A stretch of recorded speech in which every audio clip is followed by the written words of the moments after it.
मेरा नाम मोनू है और मेरी उम्र 28 साल है। मैं एक बहुत गरीब परिवार से हूँ। जब मेरी शादी हुई तब से मेरे घर पर अनजान लड़कों का आना जाना शुरू हो गया। मेरी पत्नी के पास एक ऐसा पेपर था जिससे वह किसी की भी नौकरी लगवा देती थी। मैं हैरान था क्योंकि मैं एक मजदूर था और सारा दिन काम करता था। मेरी पत्नी ने मेरी नौकरी क्यों नहीं लगवाई? इस सोच ने मुझे पत्नी को तलाक देने पर मजबूर कर दिया। एक रात जब मैंने तलाक के पेपर अलमारी से निकाले तो वहां एक फाइल देखी जिससे मेरे होश उड़ गए। मेरी बीवी तो बहुत बड़ी अधिकारी निकली। आज मेरी शादी थी और मेरा ऐसा ख्वाब पूरा होने जा रहा था जो हर माता पिता अपने बच्चों के लिए देखते हैं। वो लड़की मेरी जिंदगी में आने वाली थी जो मेरी दुल्हन बन गई थी। उसे मैंने पहले कभी नहीं देखा था क्योंकि हम गरीबों की ऐसी किस्मत कहाँ कि पहले लड़की दिखाएं और फिर शादी हो जाए। हम तो किस्मत समझकर खुश हो जाते हैं। मेरी शादी धूमधाम से नहीं लेकिन इज्जत से हुई थी। शादी के दिन मेरे दोस्तों ने मुझे छेड़ा कि मेरी पत्नी बहुत सुंदर है। मेरे दिल में लड्डू फूट रहे थे। मैं सोच रहा था कि क्या वाकई में मेरी पत्नी इतनी हसीन है। तभी माँ ने मुझे आवाज़ दी कि बेटा अब घर आ जाओ। मैंने दोस्तों से कहा कि तुम लोग अपने घर जाओ और मैं घर के अंदर चला गया। कमरे में वह घूंघट लिए बैठी थी। मैं धीरे धीरे उसके पास गया और दिल धड़कते हुए उसका घूंघट उठाया तो वह मुझे किसी चांद से कम नहीं लगी। मेरे दोस्त सही कह रहे थे, वह 2 गुना ज़्यादा हसीन थी। मैंने कभी नहीं सोचा था कि मेरी किस्मत इतनी अच्छी हो सकती है। मैं इन्हीं ख्यालों में गुम था कि अचानक मेरी नज़र उसकी हाथों पर पड़ी। उसके हाथ में कुछ पेपर्स थे जिन्हें देखकर मैं हैरान हो गया। मैंने उससे पूछा तो वह कहने लगी, यह वह कागज़ है जो मेरी माँ ने मुझे बचपन में दिया था और यह मेरी मरी हुई माँ की आखिरी निशानी है। फिर मैंने बात बदल दी क्योंकि मैं नहीं चाहता था कि मेरी पत्नी को लगे कि मैं शक करने वाला इंसान हूँ। और वैसे भी ये हमारी शादी की पहली रात थी। हमने खाना खाया, ढेर सारी बातें की और फिर सो गए। सुबह हुई तो मैं काम पर चला गया क्योंकि गरीब अगर एक दिन भी काम पर न जाए तो उसके लिए 2 वक्त की रोटी खाना भी मुश्किल हो जाता है। शाम को जैसे ही घर वापस आया तो मुझे घर में अजीब सा माहौल महसूस हुआ। ऐसा लगा जैसे हमारे घर में बहुत सारे लोग आए थे। पूरे घर में अजीब सी बदबू फैली हुई थी। मैंने अपनी पत्नी से पूछा तो उसके चेहरे का रंग उड़ गया और वह भटकते हुए कहने लगी कि यहाँ तो कोई नहीं आया था। मैंने घर के चारों तरफ देखा, मुझे मेरे माता पिता कहीं नहीं दिखे। मैंने फिर पूछा तो वह कहने लगी कि आपके जाने के 2 घंटे बाद वह दूसरे शहर चले गए थे और मुझे कहा कि आपकी दादी की तबीयत खराब हो गई है, इसलिए उन्हें जाना पड़ा। मैंने हाथ मुंह धोए और मेरी पत्नी ने फिर खाना लगाया। खाना खाने के बाद हम लोग सो गए। सोते समय भी मेरे दिमाग में यही सब कुछ घूम रहा था, लेकिन मैंने इस बात को अपने दिमाग पर ज़्यादा सवार नहीं होने दिया क्योंकि मेरी पत्नी का व्यवहार मेरे साथ बहुत अच्छा था और मैं शक करता भी तो कैसे, मेरे पास तो कोई सबूत नहीं था। सुबह हुई और मैं काम पर जाने के लिए घर से निकला तो पास वाली पड़ोसन मुझे अजीब नज़रों से देख रही थी। गली में मोहल्ले की एक औरत मुझे अजीब नज़रों से देख रही थी। यह सब मुझे ऐसे देख रहे थे जैसे मैंने बहुत बड़ा पाप कर लिया हो। मुझे कुछ समझ में नहीं आ रहा था क्योंकि आज से पहले ऐसा कभी नहीं हुआ था। मैं तेज़ कदमों से काम पर चला गया क्योंकि पहले ही काफ़ी देर हो चुकी थी। सारा दिन काम से थका हारा मैं घर आया और बेड पर आकर लेट गया। मेरी बीवी सामने बैठी थी और उसे मेरे आने की खबर ही नहीं थी। वह वही कागज़ हाथ में लिए किसी गहरी सोच में डूबी हुई थी जो शादी की पहली रात उसके हाथ में था। मैंने उसे आवाज़ दी लेकिन मेरी बातों का उसे कोई असर नहीं हुआ। मैंने उसके कंधों को पकड़कर झटका तो वह एकदम से चौंक कर खड़ी हो गई और कहने लगी कि आप कब आए। उसका चेहरा कमल की तरह मुरझाया हुआ था और वह मुझे देख रही थी जैसे उसने मुझे पहली बार देखा हो। मैंने उसे चारपाई पर बिठाया और पूछा कि क्या कोई परेशानी है तो मुझे बताओ। पहले तो वह 20-25 मिनट खामोश रही, फिर कहने लगी कि मुझे मेरी माँ की बहुत याद आ रही है क्योंकि यह कागज़ मुझे मेरी माँ की याद दिलाता है। तभी पड़ोसन हमारे घर पर आ गई। वह पूरे मोहल्ले की खबर रखती थी। पड़ोसन मेरी पत्नी को अजीब नज़रों से देख रही थी। फिर मुझसे कहने लगी, बेटा, जवान पत्नी को अकेला घर में छोड़कर काम पर चले जाते हो, ज़रा ख्याल रखा करो। तुम्हारे माता पिता भी नहीं हैं और तुम काम पर चले जाते हो। पीछे पत्नी क्या कर रही है, तुम्हें इस बात की खबर रखनी चाहिए। उनकी बात सुनकर मेरे तन बदन में आग लग गई, क्योंकि वह मेरी पत्नी पर इल्ज़ाम लगा रही थी, मेरी पत्नी को गलत कह रही थी। मैं उनसे कुछ नहीं कह सकता था, क्योंकि वह मुझसे बड़ी थीं और वैसे भी अगर मैं कुछ कहता तो बदनामी मेरी पत्नी की ही होती। उनके जाने के बाद मेरी पत्नी कमरे से बाहर आकर मेरे पास बैठ गई। उसने मुझे खाना दिया, मैंने खाना खाया और चारपाई पर लेट गया। पहले मोहल्ले वाली औरतों का मुझे अजीब नज़रों से देखना, फिर उनकी ऐसी बातें मुझे शक में डाल रही थीं। क्या सच में मेरी पत्नी सही लड़की नहीं थी कि जब मैं घर पर नहीं होता तो गैर लड़कों को घर में बुलाती है? सुबह उठकर मैं बिना खाना खाए काम पर चला गया, क्योंकि मेरा दिल कुछ भी खाने को नहीं कर रहा था। वह कहते हैं ना, जब इंसान को दिमागी सुकून न हो तो उसका कुछ भी खाने पीने का दिल नहीं करता। आधा दिन काम सही करता रहा, लेकिन भूख की वजह से मेरी तबीयत खराब होती जा रही थी और अचानक मैं बेहोश हो गया। तो मुझे काम से छुट्टी मिल गई और मैं घर वापस आ गया। जैसे ही मैं घर के बाहर पहुंचा तो दरवाजे पर बहुत से जवान लड़कों की लाइन लगी हुई थी। मैं आगे नहीं बढ़ा और वहीं खड़ा होकर देखने लगा कि यह सब मेरे घर के बाहर क्या कर रहे हैं। वह बारी बारी अंदर जा रहे थे। एक लड़का अंदर जाता और करीब आधे घंटे बाद वापस आता, लेकिन जब वह बाहर आता तो उसके चेहरे पर एक अजीब सी चमक होती और वह बहुत खुश होता। मेरी समझ में यह नहीं आ रहा था कि आखिर यह सब हो क्या रहा है। मेरे सर पर आसमान टूट पड़ा था। मैं लड़कों से पूछने लगा तो वह कह देते कि अंदर जो लड़की बैठी है उसके पास एक ऐसा जादुई कागज़ है जिससे हमारी जिंदगी बदल गई। उनमें से कोई भी मुझे नहीं जानता था और उनको नहीं पता था कि वह अंदर जिस लड़की के पास जा रहे हैं वह मेरी ही पत्नी है। मैं घर के बाहर खड़ा सब नज़ारा देख रहा था। अब सब लड़के जा चुके थे, लेकिन आने वाले 2 लड़कों की बातें सुनकर मेरे पैरों तले ज़मीन खिसक गई। मैं सोच भी नहीं सकता था कि मेरी पत्नी ऐसी निकलेगी और इतना घटिया काम करेगी। क्या वह लड़के सच बोल रहे थे या झूठ? लेकिन उन्हें झूठ बोलने से क्या मिलेगा, वे तो मुझे जानते भी नहीं थे। 3 घंटे बाद सब चले गए। दिल तो कर रहा था कि अभी जाकर अपनी पत्नी के गाल पर जोरदार थप्पड़ मारूं और उससे पूछूं कि मेरी मोहब्बत में क्या कमी रह गई थी कि तुमने ऐसा काम किया और मेरे जाने के बाद यह सब क्यों करती हो। लेकिन मैं ऐसा नहीं कर सकता था, क्योंकि मेरी नई नई शादी हुई थी। सारे मोहल्ले वाले क्या सोचते कि मैं अपनी पत्नी से क्यों झगड़ा कर रहा हूँ। मैं चुपचाप घर जाकर चारपाई पर बैठ गया। मेरे दिल में हजारों सवाल उठ रहे थे, लेकिन उनका जवाब कैसे अपनी पत्नी से पूछ सकता था। अगर मैं उससे कहता कि तुम मेरे जाने के बाद गलत काम करती हो और पीठ पीछे ऐसी घटिया हरकत करती हो तो वह मुझे छोड़कर भी जा सकती थी। मैं काफ़ी परेशान हो गया। इन्हीं सोच में बैठा था कि तभी पत्नी की आवाज़ आई, सुनिए, पानी तो पी लीजिए, कब से खड़ी हूँ। मैंने पानी का ग्लास पकड़ा और पानी पीकर लेट गया। पत्नी मेरे पास बैठ गई और मेरे माथे पर हाथ रखकर कहने लगी, कहीं आपको बुखार तो नहीं है? आपकी तबीयत खराब लग रही है। मैं अपनी पत्नी को आंखें फाड़कर देख रहा था। उसकी मासूम शक्ल पर यकीन करूं या जो कुछ मैंने अपनी आंखों से देखा और सुना उस पर यकीन करूं, मुझे कुछ समझ में नहीं आ रहा था।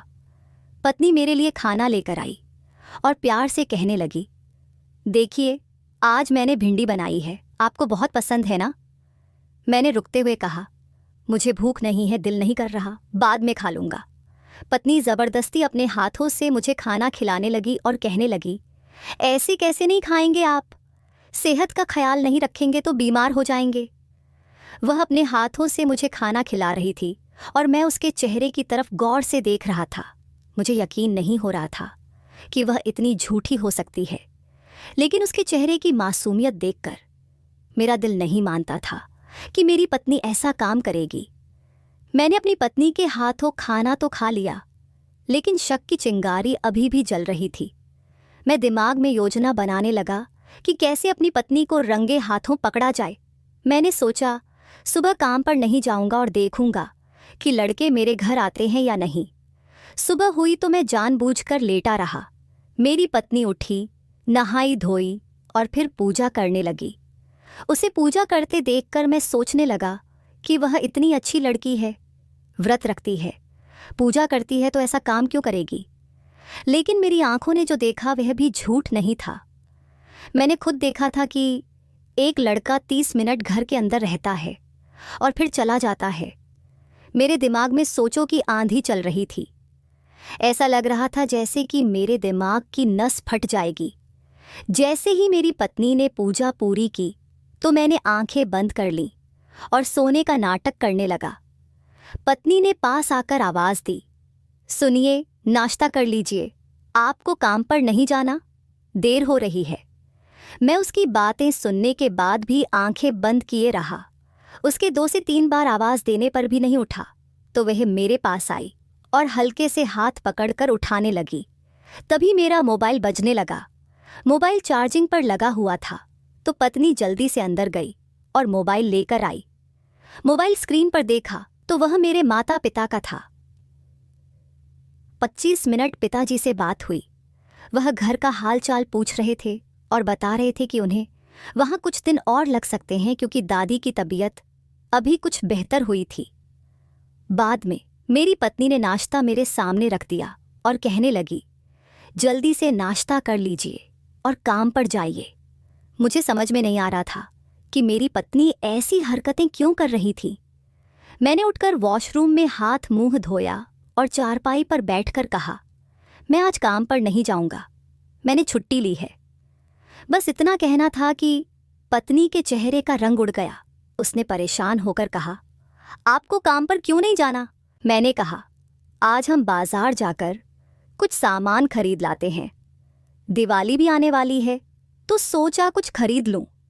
मैं बहाने बना रहा था कि किसी तरह घर में रहकर पत्नी पर नजर रख सकूं, लेकिन मेरी पत्नी सबसे अलग थी।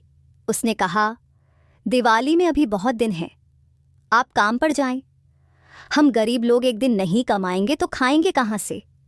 जैसे तैसे उसने मुझे काम पर जाने के लिए मजबूर कर दिया।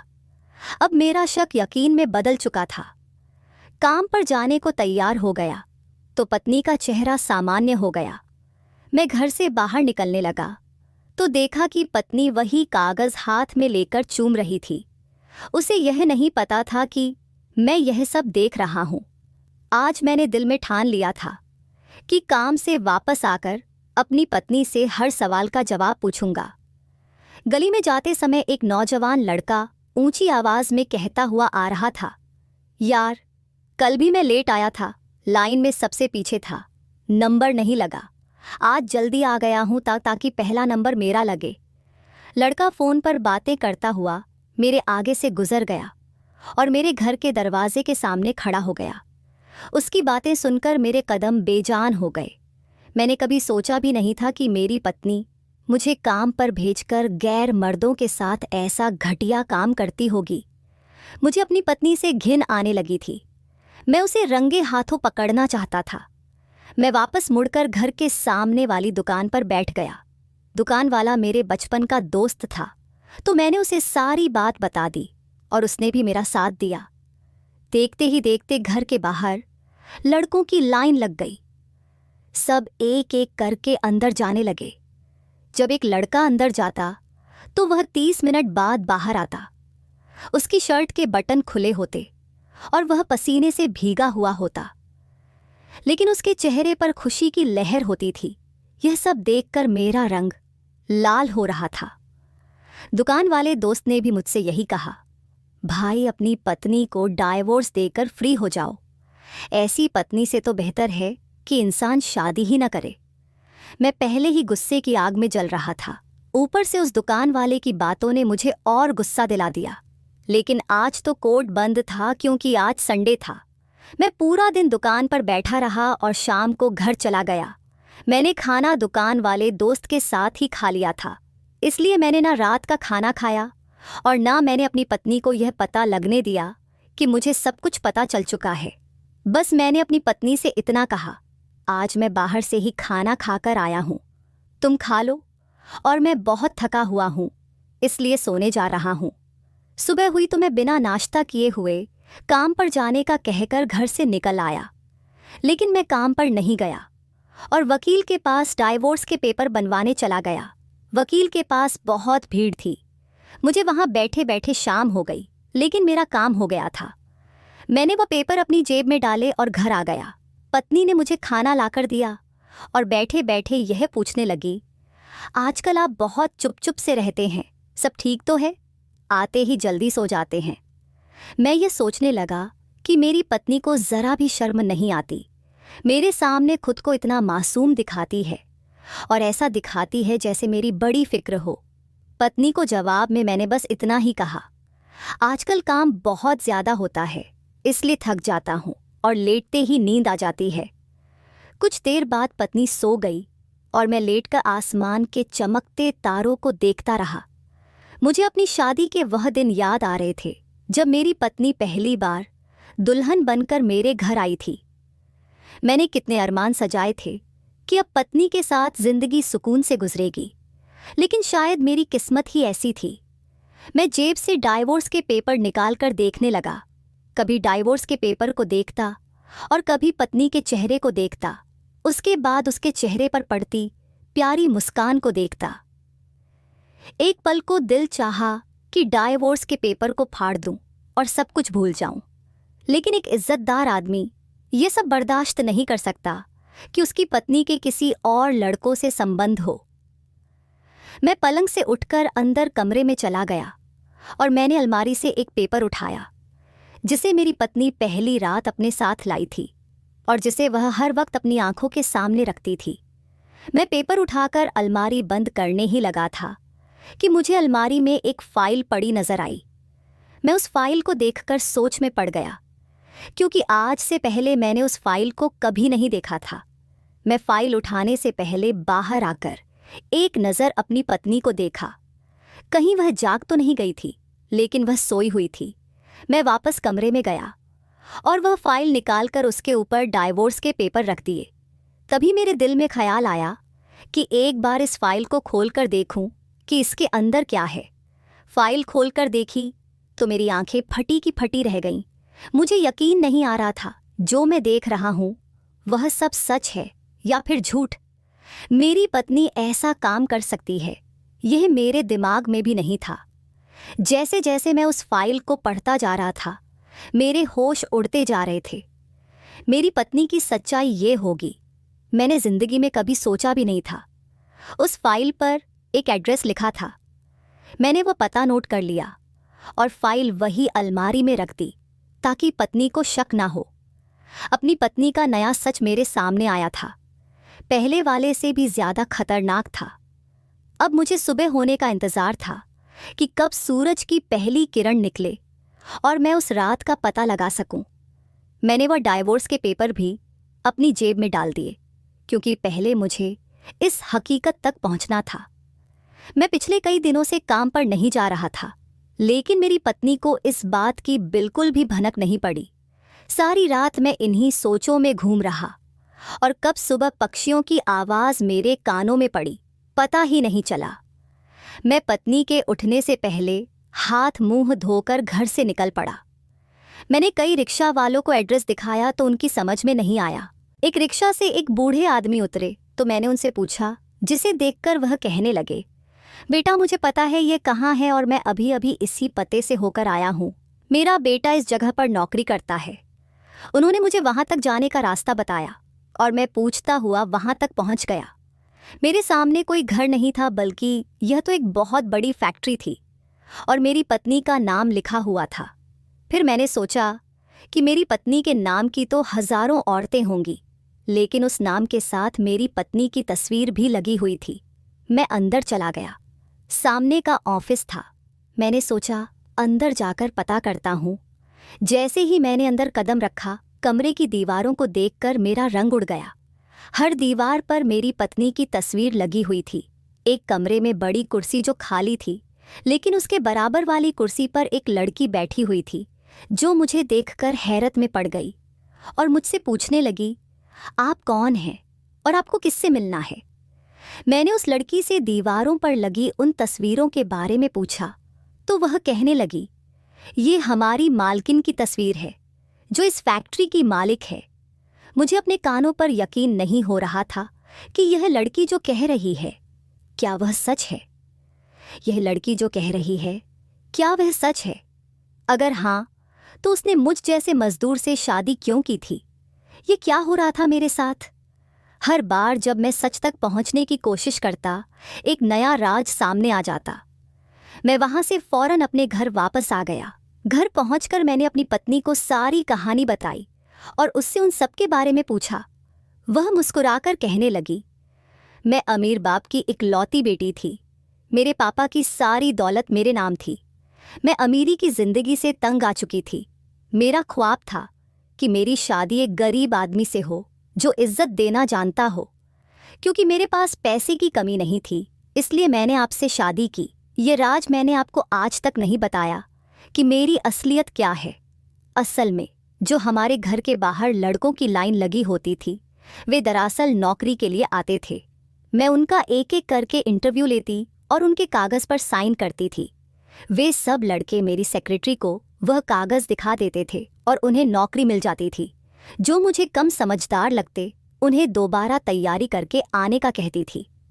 अगर आपके सामने मैं यह सब करती तो आप मुझसे इसकी वजह पूछते, इसलिए मैंने यह सब कुछ छुपकर किया। पत्नी की बातें सुनकर मुझे सुकून मिला। मेरी पत्नी इतनी मासूम और दयालु दिल की थी और मैं उस पर बेवजह शक करता रहा। मैं भगवान का शुक्रिया अदा करता हूँ कि मैंने उस रात जल्दबाजी में डाइवोर्स के पेपर पर साइन नहीं किए थे, वरना इतनी अच्छी पत्नी को मैं हमेशा के लिए खो देता। मैंने डाइवोर्स के पेपर को फाड़ दिया और पत्नी से माफ़ी मांग ली। बदले में मेरी पत्नी ने कहा कि गलती उसकी है। अगर वह शुरू में सब कुछ सच सच बता देती तो मेरी सोच उस तरफ जाती ही नहीं। इससे मुझे यह सबक मिला कि आधा सच बहुत खतरनाक होता है। हमेशा पूरी तहकीकात करने के बाद ही कोई फैसला लेना चाहिए, वरना पछताने के सिवा कुछ हाथ नहीं आता। आज मैं अपनी पत्नी के साथ खुशहाल जिंदगी गुजार रहा हूँ। मैं अभी भी मजदूरी करता हूँ क्योंकि मेरी पत्नी को एक मेहनत करने वाले से शादी करनी थी। अपनी मासूम दिल पत्नी के लिए मैं यह सब कुछ करने को भी तैयार था। वह अलग बात है कि मेरी पत्नी ने वह फैक्ट्री खरीद ली थी। अब मैं वहाँ का मालिक था, लेकिन मैं फिर भी मजदूरों के साथ मिलकर मेहनत करता हूँ। मेरी पत्नी ने अपना फ़र्ज़ पूरा किया और मैं उसकी ख्वाहिश पूरी कर रहा हूँ। इस कहानी का मकसद आप लोगों को यह बताना है कि अपनी पत्नियों पर बिना वजह शक न किया करें। शक एक दीमक है जो हंसते मुस्कुराते चेहरे को चाट जाता है। कोई भी बड़ा कदम उठाने से पहले अपनी पत्नी का पूरा सच ज़रूर जान लें। क्या मेरी पत्नी ने मुझसे सच छुपाकर सही किया था? क्या मुझे उसी दिन अपनी पत्नी को डाइवोर्स दे देनी चाहिए थी जिस रोज़ 9 लड़कों को घर से बाहर देखा था? क्या मैंने पूरा सच जानने के बाद अपनी पत्नी से माफ़ी मांगकर सही किया, या मुझे सारा इल्ज़ाम अपनी पत्नी के सिर पर डाल देना चाहिए था और सारी ज़िंदगी उसे इस बात का ताना मारते रहना चाहिए था ताकि वह मुझसे डर कर रहे? दोस्तों, उम्मीद है आपको हमारी कहानी पसंद आई होगी। अगर कहानी पसंद आई हो तो वीडियो को लाइक करें, चैनल पर नए हैं तो चैनल को सब्सक्राइब करें और हाँ, नोटिफिकेशन बेल को ज़रूर दबाएं ताकि अगली अपडेट सबसे पहले आपको मिले।